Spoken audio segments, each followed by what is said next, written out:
Welcome to first and only SaaS News Digest, featured on LinkedIn, where I cover news, events, and updates that are happening in the SaaS community worldwide.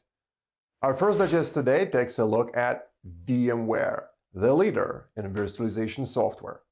Their subscription and SaaS revenue has suppressed on-premise license revenue to hit $676 million in the Q3. And that is an increase of 44% year over year and represents 24% of the total revenue. On-premise license revenue came at $639 million, and VMware raised 2021 full-year fiscal guidance to $11.7 billion. That would be 8% year-over-year growth. VMware anticipates a post-COVID recovery of on-premise license sales, but the company says they will continue to invest in the subscription and SaaS products. They want to offer multi-cloud capabilities while also supporting customers who want to retain on-premise options. This desire for flexibility will include more pricing and consumption models. One new offering already available is the vRealize Cloud Universal Solution. vRealize combines SaaS and on-premise management in one subscription license. VMware multi-cloud strategy includes partnerships with all major public cloud vendors, and this also includes a partnership with Dell Technologies for on-premise private cloud options. VMware Cloud annual recurring revenue is about $1 billion, and their hybrid cloud solution with Amazon Web Services is growing revenue at the rate over 100% year over year. Our next digest takes a look at security and compliance when it comes to SaaS applications. Well, an average company with 200 to 500 employees uses about 123 SaaS applications. And according to Microsoft CEO, 500 million SaaS apps are going to be created in the next 5 years. So what does this mean when it comes to cybersecurity? Well, SaaS apps can pose a serious business, security, and compliance risks. Again, according to the Microsoft, 80% of employees are using non-sanctioned apps, and these SaaS apps that are installed without approval from IT department. App security issues are responsible for 43% of the data breaches. And even legitimate and respected apps can have security issues, just like Zoom. These data breaches can result in business-critical information being exposed.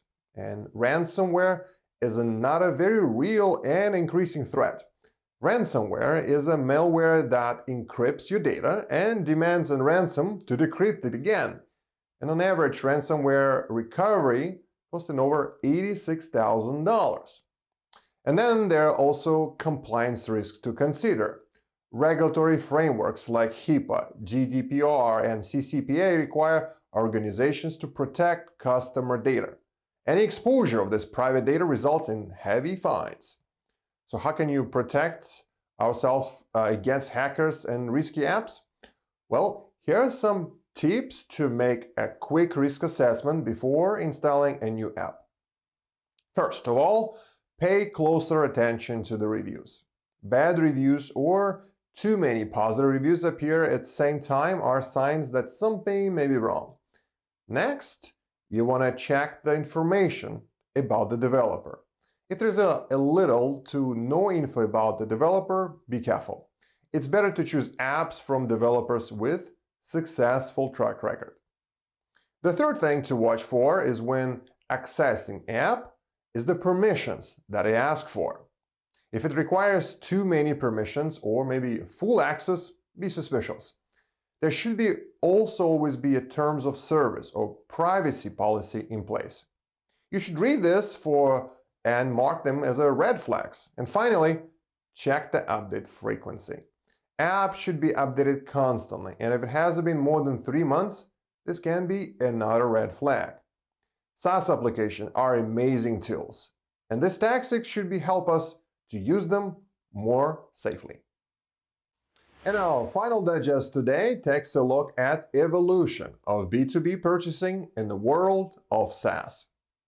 The growing popularity of app stores and products like Netflix has changed the B2B SaaS game.